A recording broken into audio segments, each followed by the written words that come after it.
solve t minus 1 squared equals 8.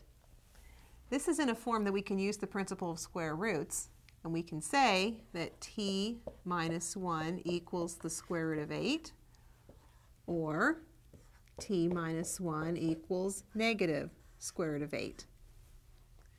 Adding 1 to both sides, we have t equals 1 plus the square root of 8, or t equals 1 minus the square root of 8.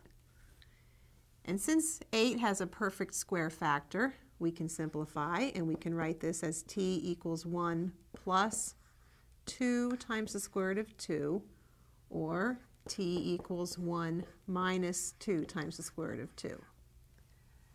So then we can say, since both of those would check, we can say the solutions are 1 plus 2 times the square root of 2 and 1 minus 2 times the square root of 2.